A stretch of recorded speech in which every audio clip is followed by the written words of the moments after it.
안녕하세요. 반려동물에 대해서 쉽고 간단하게 알려드린 우리 동네 수의사 권기범 외과 담당입니다.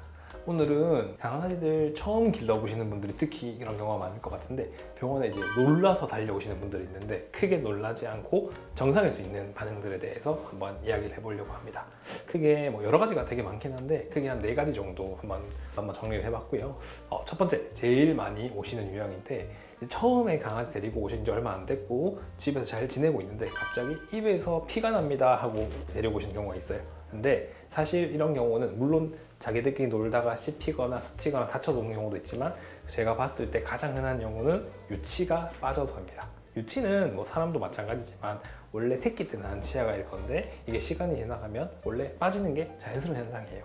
그렇기 때문에 놀다가 갑작스럽게 이렇게 툭 하고 빠지다 보니까 거기서 피가 나게 되는데, 근데 피가 일반적으로 그렇게 엄청 콸콸 나는 경우는 잘 없고, 간혹 송곳니 있는 부분이 좀 뿌리가 깊다 보니까 빠지거나 했을 때 피가 많이 나서 놀란 경우가 있을 수 있습니다. 근데 이럴 때는 너무 놀라지 마시고 거즈나 깨끗한 것들로 지혈을 해주시고 병원에 오셔서 체크를 해보면 충분할 수 있습니다. 두 번째는 첫 번째랑 거의 비슷한 시기에 되게 많이 발생하는 건데, 데리고 오신 지 얼마 안 돼서 애들이 밥을 먹고 배가 너무 빵빵해졌다고 무슨 문제가 있는 거 아닌지라고 데리고 오시는 경우들이 많이 있습니다. 애들이 사료를 먹게 되면 새끼 때는 워낙 이게 덩치가 조그맣다 보니까 먹고 난 다음에 배가 빵빵하게 불어오는 경우가 있어요.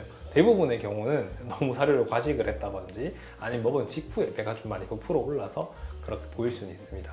근데 요거는 조금 생각을 해봐야 되는 게, 밥 잘 먹고 컨디션 괜찮고 특별한 문제가 없으면은 너무 신경 안 쓰셔도 되는데, 혹시나 구토, 그다음에 설사 혹은 무름변도 마찬가지고요. 아니면은 그 뒤로 밥을 안 먹으려 한다고 하면 그건 다른 문제이기 때문에 병원에 오셔서 꼭 체크해 봐야 될 것 같아요.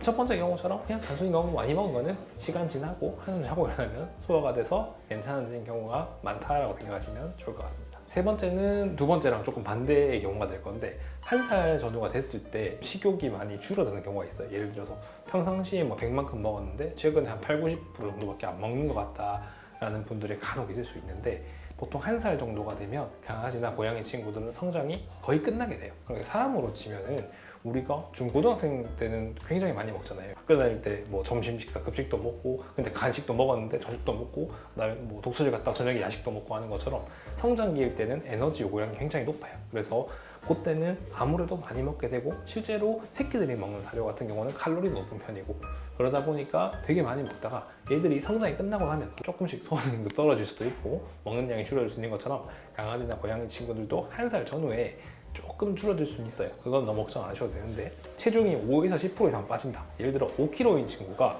갑작스럽게 250에서 500g 이상 이렇게 빠진다, 1kg씩 빠진다. 이거는 확실히 문제가 있을 수 있으니까 병원에 오셔서 꼭 체크하는 게 좋을 것 같고요.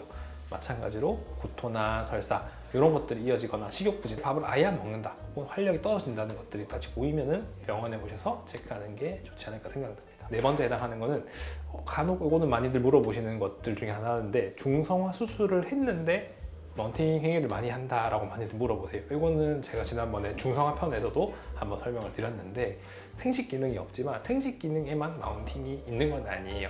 우리가 정상적인 놀이 과정에도 마운팅을 할 수가 있고요. 애들이 보호자님 관심을 끌기 위해서 마운팅을 하는 경우도 있을 수가 있고, 자기들끼리 서열 관계를 잡으면서도 그럴 수가 있어요. 그래서 중성화를 했는데 마운팅을 한다, 이게 무슨 문제가 있냐, 그건 아니기 때문에 너무 걱정하지 않으셔도 괜찮을 것 같습니다. 오늘은 새끼 때 흔하게 보일 수 있는 것들, 너무 걱정하지 않아도 되는 것들에 대해서 한번 이야기를 해봤는데, 우리 아이가 어디에 해당되는지 한번 잘 살펴보시고 자세한 상담은 담당하고 계신 주치의 선생님과 상의해 보시면 제일 좋을 것 같습니다.